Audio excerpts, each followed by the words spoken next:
So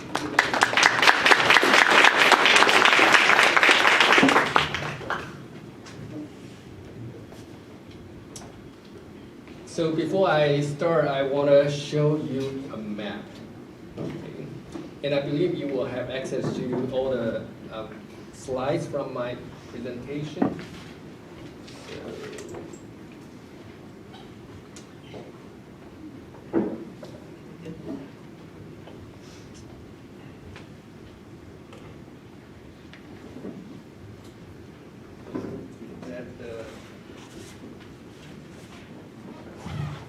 Okay, thank you.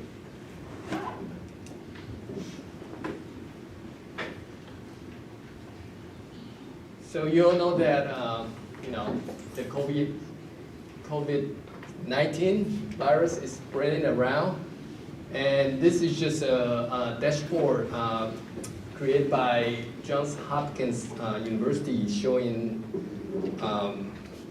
the statistics associated with the virus. And so you can see the map, you can see the statistic, you can zoom in, zoom out at different scale, look at different part, globally. Okay, so this basically is a form of GIS. And when you start to, if you have time, start to look at this, you probably can postulate a lot of hypotheses. For example, you probably see that this probably is the source of the original source of the disease, and you probably see that because the spread, you can start to hypothesize saying that some country probably has more connection to China. Okay, and by looking at those maps, you can start to think about a lot of things, and you might start to think why some area doesn't have those cases. So this just gives you an idea of how you can use those spatial thinking skills to get information from a map. And today I'm going to just talk about how we can use GIS to address environmental justice issue, and I will give two examples showing how you can use GIS to address environmental justice issue.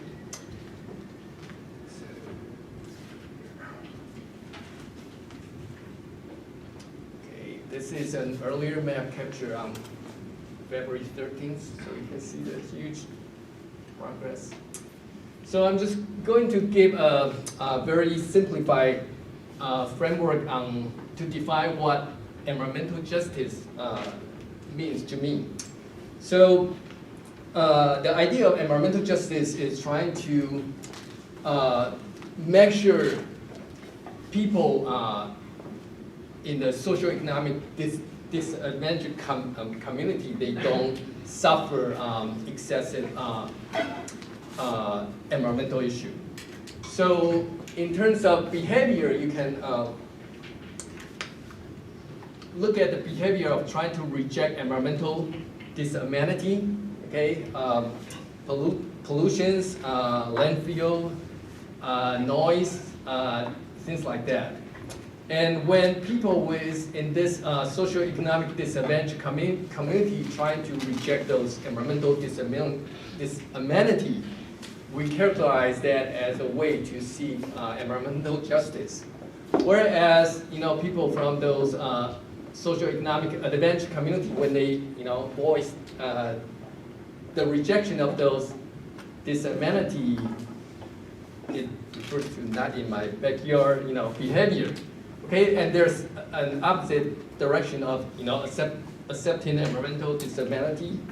Okay, so actually some community in the socio-economic disadvantage status, they might accepting those environmental problem voluntarily.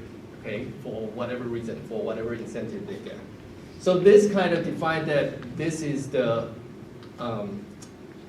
scope that we try to look at with GIS. So this is one definition by Professor Brian and Mohai. Actually, I get to work with them when I was a student at Michigan. And they have a conference in 1990. The conference is Michigan Conference on Race and the Instance of Environmental Hazard. And 2 years later, they published this book. In the book, they define environmental justice as the principle of environmental equity holds that environmental problems should not be disproportionately concentrated in poor communities or communities of color, or more broadly in socially, economically, or politically disempowered communities. So this actually provides a good framework for geographers to look at environmental justice issue from spatial perspective. And a lot of people characterize those environmental justice issue as distributed environmental justice. And of course, there are some other environmental justice issues that stem from the procedure, related to policy, things like that. And we might talk about that a little later on how GIS can address those. So, just a quick show of hands. How many of you are users of GIS? Okay, meaning that you either take a course or you use GIS. So about half, 50%. Okay, good. So, so I'm not going to talk about the technical detail of GIS, but we'll give you a conceptual description of GIS. So this is an old diagram from a pioneer in GIS, Roger Tomlinson, and this diagram shows the major component of GIS. So there are several key components. So one is data, another is the software and hardware system, and then that's the output, which is information. So GIS basically you can define as a software, hardware system that convert data into information system. Okay, and in terms of data, you can see they're digital as well as traditional format. And the output could be physical format as well as digital. Okay, and another key message you get from this diagram is, GIS costs money. And once you start to convert data into information, you can actually get a return in your investment. Okay, so this is very important. GIS is not just, storage of data. You need to convert data into information. And of course, the conversion part is, GIS has a lot of function, and this slide basically just showing some of the way how GIS can convert data into information. So the first is geovisualization. Okay, you have data in some format, and GIS can map it, and you all know that a picture is worth 1,000 words, and a map is worth 1,000 pictures. So it's very powerful. And what it does is the visualization allow human users to actually do the conversion and extraction. So earlier, if you spend a lot of time to look at the coronavirus spread, you might start to get useful information from that. So the other function to do the conversion is GIS can contextualize information. So for example, you can know how much green space within certain neighborhood, and with that information you can compare environmental quality between different neighborhoods. So neighborhood boundary is one piece of information. Green space is the second piece of information, and GIS allow you to combine those together. And using GIS terminology, it's overlay analysis. Okay. And the third method is transformation. And transformation is really broad topics.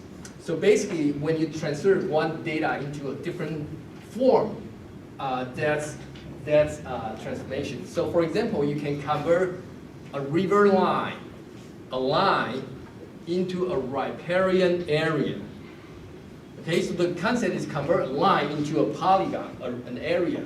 So GIS can use a buffer analysis to perform that conversion. It also can convert a bunch of points, okay, into a surface. So for example, if you have some temperature measurement station, it can use a method called spatial interpolation to generate a temperature surface. Another example of transformation is if you have a bunch of address. Okay, GIS can actually perform a test called geocoding, convert those address into geographic location. So there's a lot of transformation function that can be performed in GIS. And the last but the list is the spatial reasoning capability in GIS. And that process basically, GIS allows us to implement our reasoning, our spatial reasoning. And basically it's a modeling process. So GIS can have the function to implement user to create model and use the model to show things. So for example, we can use some criteria to find the best suitable location for citing grocery store. So that spatial reasoning is the model and can be implemented in GIS. Okay, so those are some of the tools in GIS that allow us to convert data into information. So speaking of geo-visualization, probably most of you see this. If you took a intro GIS course, you probably see this map. So this is a map created by a physician, John Snell, showing the coral death distribution in London, and the map was created in 1854. So you see those black blocks, they indicate like how many people die in that household, at that address. Okay, so that's a map. And so later he plot the pump location and figure out that actually all those deaths actually are surrounding this pump. So he started to hypothesize that the chloride spread is through this pump. So he just asked the city to shut down this pump, and then it control the spread of the disease. His hypothesis was wrong. A lot of people don't know that, so there's okay. No correlation. Okay. But anyway, that's a way to geo-visualize the data. So this is so in terms of environmental justice, this is a Google sheet. Okay, it's actually compiled by the Poverty Solution Initiative at the University of Michigan, and they just trying to characterize the index of disadvantage. And this is done at the county level, and they use a combination of health-related variables like life expectancy, childbirth weight, and also other socioeconomic household income. A lot of those data, as well as social mobility index, to create the deep disadvantage. And you can actually follow the link to download the Google spreadsheet, okay? And then with GIS, okay, you can generate a map like this. Okay, so what's the difference between looking at a spreadsheet? Some of you might feel really comfortable looking at a spreadsheet. But what's the difference between looking at a spreadsheet versus a map? So with map, you can actually come up with other information. So for example, you can identify the clusters of those deep disadvantaged. So the darker the color, the more disadvantaged the communities are. Okay, so you can identify those clusters of disadvantaged community. And you can also identify like outliers, okay? So one community right here is surrounded by, better off community. So with this, you can start to form hypotheses on what might happen in those areas. And some environmental issue might be related to really local, but some might be at a regional scale that involve more collaboration between different organizations. So this is one example, okay? So actually this is one article. I don't know whether it's assigned for your reading, but this is one article that Melissa shared with me. And it's published by the a non-profit organization, Natural Resource Defense Council. And they trying to look at the, the Safety Drinking Water Act in 1984 to see if, so the act the goal is to ensure that equal access of drinking water across the country. And they want to see whether that goal has been achieved. So they use two source data. One is from the Center for Disease Control and Protection. They published this social vulnerability index, and you can download the data as spreadsheet from this website. Okay. Another is they use EPA Safe Drinking Water Information System to quantify, to get information about the status of drinking water supply. So they look at, so in this database they have a lot of information, but the things they're interested in looking at is the rate of total violation of water systems and the rate of health-based drinking water violations. So those health-based drinking water violation more related to the like lead or arsenic concentration in the water exceed the standard. So those actually is related to life of death of individuals. Okay, and then the third information this group of people they look at is the length of time out of compliance. So those information kind of imply, the quality to access safe drinking water.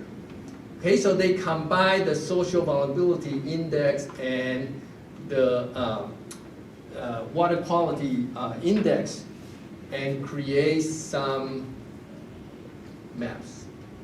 Okay, so this is so they use each social vulnerability index and the water, so this particular one is the health-based drinking water violation number. For each variable, they characterize each community, characterize the county level data into three groups. So one group is, so 1/3 of the county, they are labeled as low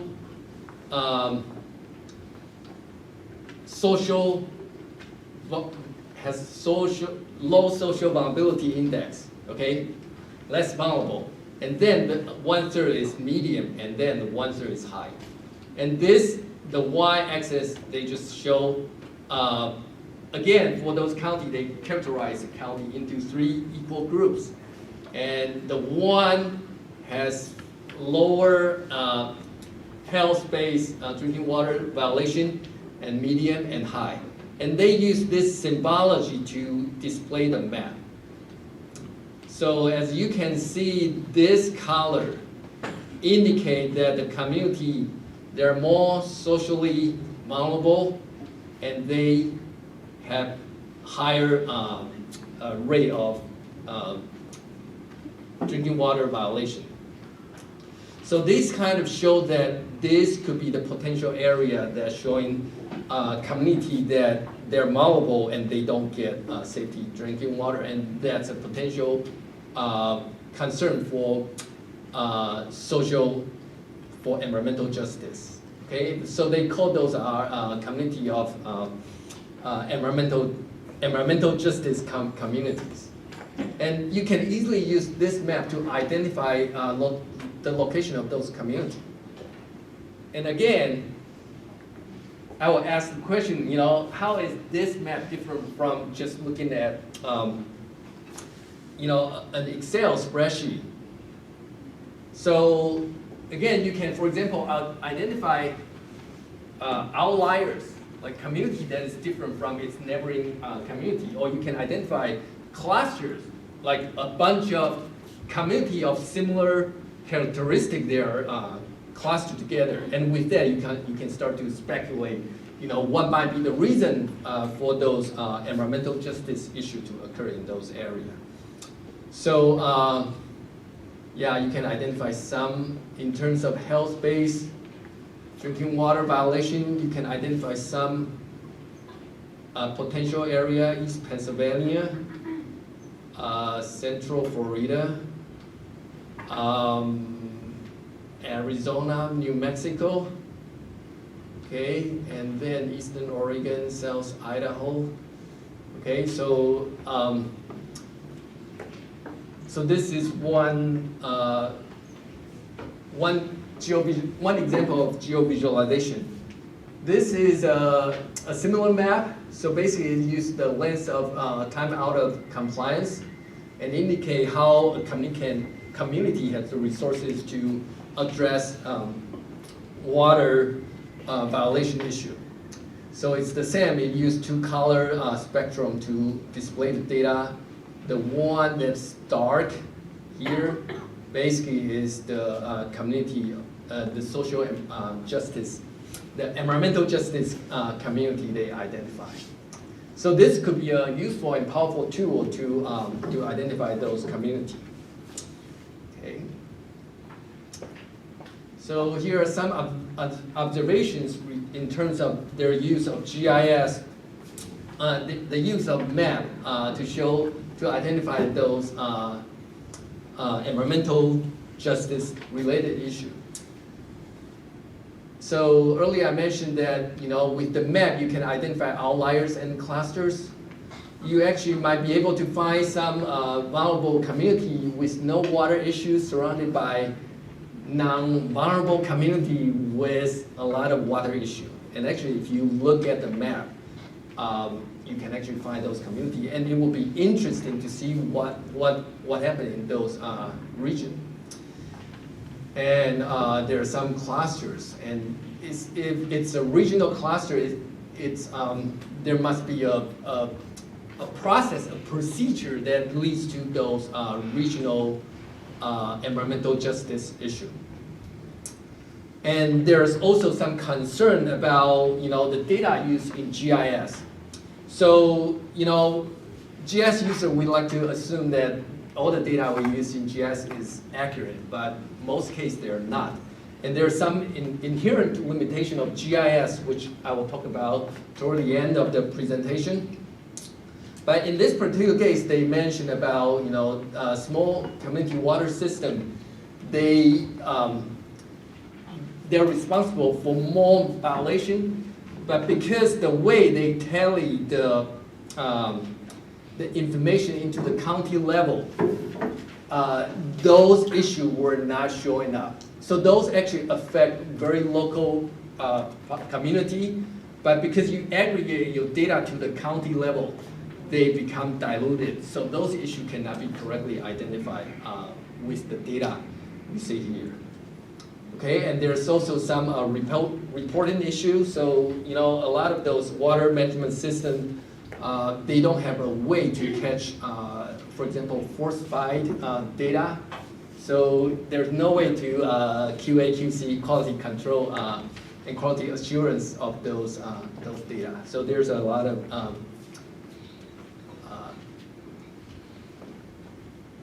concern for that.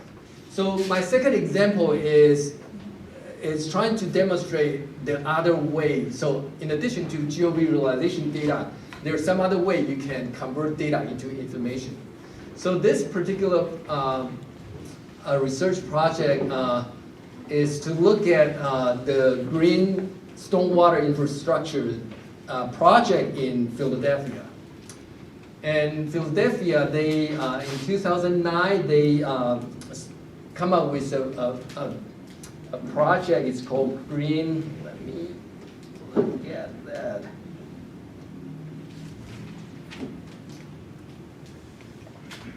Okay, it's called Green City Clean Water Project, and they allocate $2 billion to spend over 20 years, and their goal trying to convert 4,000 acres of impervious surface into green infrastructure. Okay, and there's a lot of environmental benefit to have those green infrastructure. They reduce, flooding risk. They actually change the environment, encourage more environmental friendly habitat to form in those neighborhoods. And as a consequence of those change, they can, alleviate, for example, urban heat island, or they can improve air quality. So there's a lot of environmental benefit to that. And so this article trying to identify, so they actually have a map showing where those projects are located, and they trying to see if there's a way to identify what factor affect the implementation of those green stormwater infrastructure project. So they trying to identify, and once they identify those factors, they trying to use those factors to determine, to prioritize where they should invest on those green, those GSI project. So this kind of move from the pure geovisualization application of GIS into spatial reason. So in the end, they actually create a model trying to use the knowledge about the factor that influence the distribution of the GSI project to identify where they should locate their GSI project so they can achieve environmental justice. Okay, so that's their goal, and they use a lot of those American Community Survey data that you can download from those websites. Okay. So this is the map showing the GSI type and their distribution. So there are several types of GSI. So one is public investment. The other is private involvement. So those have two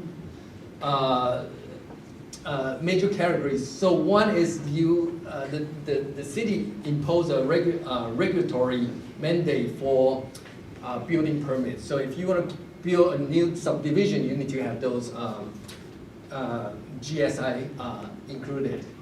The second is they have some incentive to build with the water fee structure. So if you voluntarily retrofit a GSI for your property, then there's a particular pattern. Okay, again, identify outliers and clusters. I'm not familiar with Philadelphia, but for those who are familiar with the city, they probably can start to see why to see why the investment type might be different. Okay, so that's the city boundary. They only look at this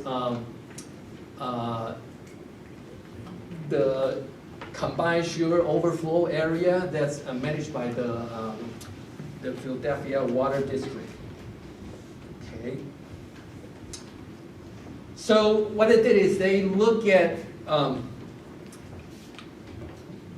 those GSI project count, and by the way, they actually need to use GIS to contextualize the project information into those census tracts. So those units, they are census tracts, and they overlay the census tract area polygons with those GSI project locations, and they can use that information to figure out how many projects are there within each census tract. And they use that information with American Community Survey data to check for correlation. Okay, so the article, they show the variables that they are statistically significantly correlated with the count of green stormwater infrastructure. So for example, this categories of variables they think is indicative of environmental justice. Okay, they call those as context variables. So for example, minority. So the higher the percentage of minority in the census tract, the lower the GSI count in those tracts. Okay, so the same with Black population, Asian population, Hispanic population, poverty level. So the higher the poverty level, the lower the GSI project they have in those. And you can see there are two here with the plus sign. Those means the correlation is positive. That means you have more vacant lots, you see more GSI investment. Okay, so single parents, the higher the number of single parents, the lower the GSI investment. And this is income inequality. Basically, is the variation of income within the tract. So if you're, so basically if a tract has more varied income, then you see higher GSI investment. Okay, so this is the group of variables. They call it context variable, but trying to capture the vulnerable or racial minority group. Okay. So so one of the variables is called violent crime, and this is just an example. So the crime data they get from the Philadelphia Police Department, and they are basically just location, address of those incidents. So in their way to conceptualize those crime data, you know, there are many ways. One is you can just count the amount of crime in each census tract, but they think they might not actually capture the safety concern within the city. So what they did is they create a heat map, so a density map. So basically they create a continuous surface. So so the redder, the darker the color, the higher the crime rate. So basically, it's based on a spatial interpolation or kernel density function to create a surface.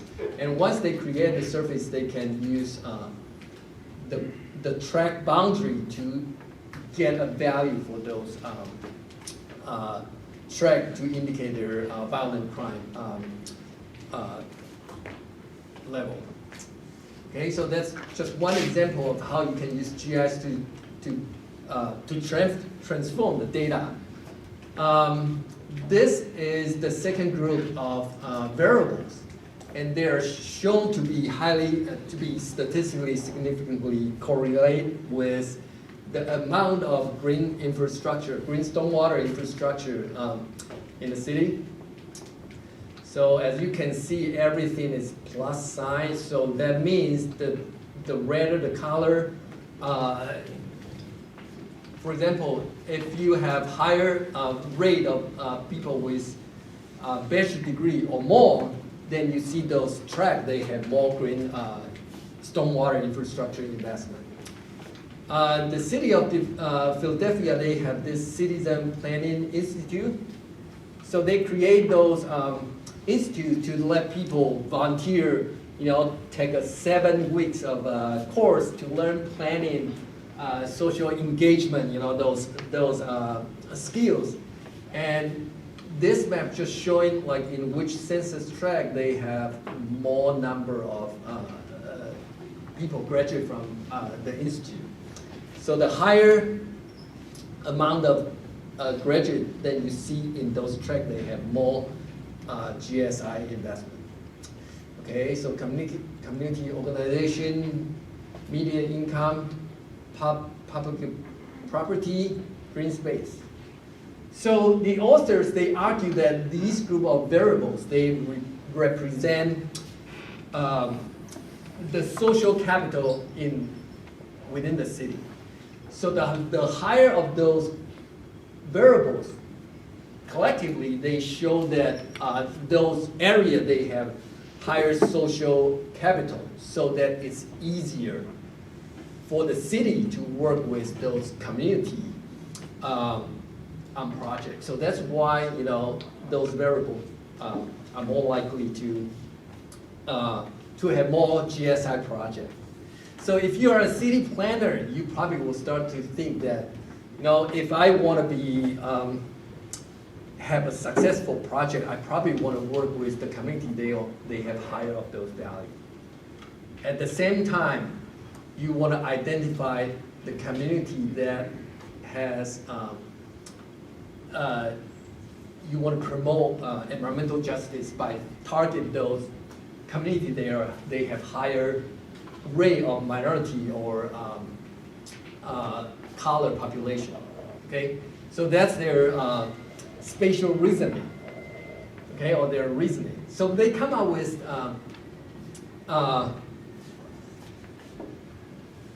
with those steps to identify, to prioritize their target GSI investment. So the first step is they rank all the tracks, census tract, based on the maximum value among all context variables. So you see a bunch of 9 context variables indicate the social vulnerability. And if any of those variables has a high value, so they actually rank all those in a 1 to 5 scale. So 5 means you know, more minority, more black population, more Asian population, more minority population, higher crime rate. Okay, so if any community have one of those, then have a 5, for example, in any of those, then they will consider the community as a vulnerable community. Okay, so they basically just look at the variable throughout all the variable and find the maximum value. Okay, so if you have, you know, so the second is they rank the track based on the capacity variable. So they average all the capacity variable to form an average value. And the next step is they select track they have medium to high context rent. Okay, meaning they are more vulnerable. They are vulnerable community, and then they target as the target for green storm infrastructure investment. And then they use the ranking, the capacity variable to determine what strategies they need to work with those communities. So this is their result. Okay, that's the context ranking. So those darker color, dark red, meaning more vulnerable community or more people with more minority population. Okay, this is the capacity rank. So basically, you just show the community they have higher social capital. And this is the final map. So basically, they just remove, basically they took this map, remove all the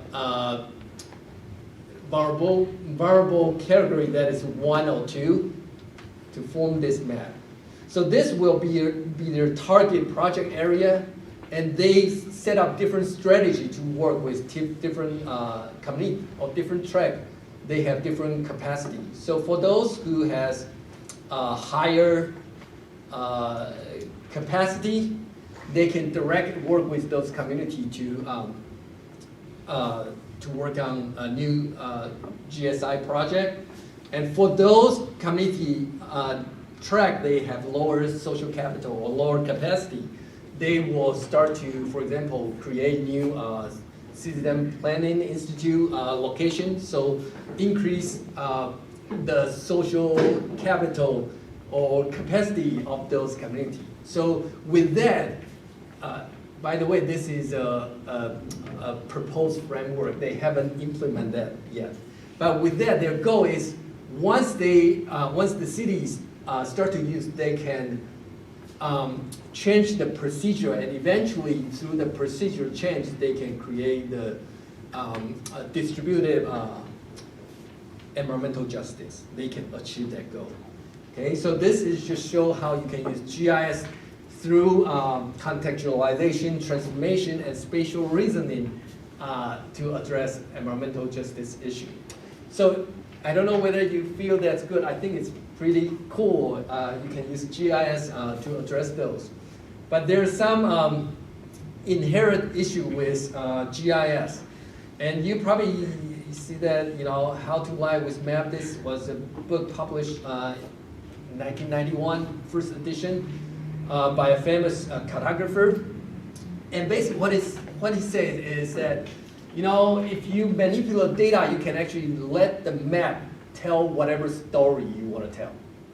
Okay? And the reason for that is this problem, modifiable area unit problem. So basically what he said is you change the spatial boundary of your data when the statistic aggregate, it could be biased. Okay, so there are two forms of modifiable area unit problem. So one is the zonation, and you probably all know gerrymandering. Okay, another is related to scale issue, and it's related to the ecological fallacy. So gerrymandering, most of you know that. So this is the historical map created 200 years ago. Okay, but this is just an example of the gerrymandering process. So assuming, for example, this orange dot represent vulnerable population. The blue dot represent, you know, affluent, you know, population or non-vulnerable population. Then, when you're trying to quantify whether a community, which indicate by those boundaries, whether the community is vulnerable or not, by seeing whether the vulnerable population is the majority. Okay, so in the voting gerrymandering voting pattern, they just look at the majority. But in this case, you know, you just think about how people characterize community vulnerability. So in this case, all three communities, none is vulnerable because all the green dots there are always minority. Okay, but if you change another zonation, now this one, it has 3 orange, so this one become a vulnerable community. But the underlying structure never changed. Okay, you still see it's the same arrangement individually. And if you change the zonation into this form, then you end up have 2 vulnerable community, and you know. So this is the gerrymandering, and actually this is an inherent problem with GIS data. So earlier, if you look at, for example, the report generated by the when you use the aggregate data, you will always face those issues. So you need to pay attention to that. The second is the scale issue. So it's ecological fallacy. So this is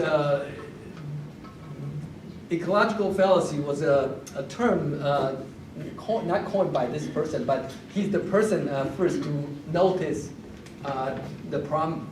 So William Robinson in 1995, he published an article, so talk about the paradox of statistical analysis. So what he's trying to find is to find the relationship between literacy rate and the proportion of population born outside the US. Okay, so he just looked at the state level statistic. What he found is that states with higher population born outside the US, they also have higher literacy rate. Okay? But when they look at the individual level, actually that is a negative correlation. Okay, so basically people born outside the US, they are more likely to be illiterate. Okay, so So basically, you look at the same data, but at different scale, you get different result. And a lot of people trying to use this aggregate level data to draw conclusion to individual level. So if you look at this statistic and your conclusion is people born outside the US, they are more literate, okay?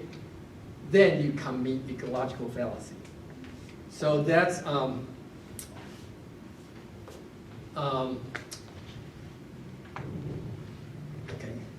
So that's the example that I have for environmental justice.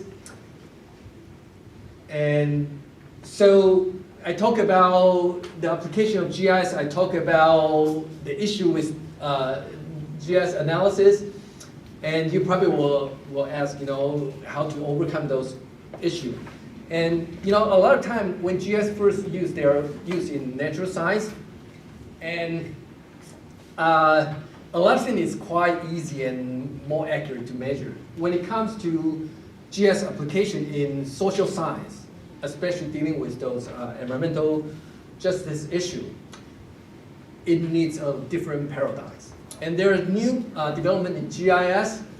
So for example, we have this VGI, Volunteer Geographic Information, and /citizen science. So because the development of internet technology, right now we allow people to general map from their own mobile device. And with that, we can actually collect more individual-based data than aggregate data. Okay, so that's one development. And recently there's also a trend, actually follow this VGI. It's called counter mapping or resistance GIS. So basically people, when they feel they're oppressed, they are not happy, they start to make map. Okay, so here is an example. It's an anti-eviction mapping. It started in San Francisco, but it started to spread across the country. And I don't have time to go through this, but take a look if you want to see how they use GIS to help them change the narrative in terms of gentrification. So there's also narrative cartography and qualitative mapping. So people start to develop all kinds of new formats. So instead of trying to look at the aggregate data, right now they have technology to look at individual data broadly. And of course, I did not put it here, but artificial intelligence is another component that can change the game in GIS application in social science. Okay, so I'm not going to go through this. If you want to see an example in action, you can follow this link, and it's the story map that's available. It will walk through like a GIS exercise, but you don't actually do hands-on. It will just walk through on how you can use GIS to address determinant of low birth weight babies. And of course, there's some environmental justice issue related to that. I also have, in my PowerPoint, I also have several slides related to GIS resources that's available here. You can find a list of GIS course offering geography. If you don't, if you are interested in learning GIS, you should follow the sequence. And we have almost all kinds of GIS courses to meet your need. We also have several programs. So for those who are undergraduate students, you should consider, GIS minor. It's additional 28 credits. We also have a graduate GIS certificate program. It's 20 credit. If you are a graduate student, you can actually double dip those graduate credit with your master's degree or PhD degree. Okay. You need to check with your advisor first. Okay. Geography department also in the process of creating a master in GIS program, and we have a proposal right now. It's pending approval by PSU Faculty Senate. So if it's approved, it will be available in fall 2021. So we have a lot of GIS software. Everyone at PSU can have access to those software. Okay, no matter whether you take a GIS course, whether you are a GIS student, as long as you are affiliated with PSU, you have access to those resources. Visit this page. There are instructions on how to get access to that. Data. So there's a lot of data. Earlier in PowerPoint slide, I showed you some data, but there's some other centralized data you can use. So our library, we have this policy map. So from there, you can see a lot of census data that can be used for policy making. Okay, Esri, they have this, community analyst and business analyst. Basically, it's a GIS interface for you to access a huge amount of geodemographic data. So you can get information like what kind of magazine people in this area read, or what kind of marketing segment, whether you have double income, no kids, or poor student. They use those geodemographic analysis, and you can actually provide your own study area, and it will retrieve those data for you. So that's business analyst and community analyst. So it has tons of data there. There's some online map, so you can access through ArcGIS software or the ArcGIS Online software. It's like the Facebook of information. So I know, Instagram, okay? So you can actually get a lot of publicly available data from one single source. So we also have local data. So if your study area is Portland metro area, you definitely want to look at the iDrive. Okay, the data is updated quarterly, and it has up to like a text lot information. So you can see a lot of detailed information if you want to use GIS analysis. I think that's it. That's my email. Email me if you have any question on anything. Thank you so much, Professor.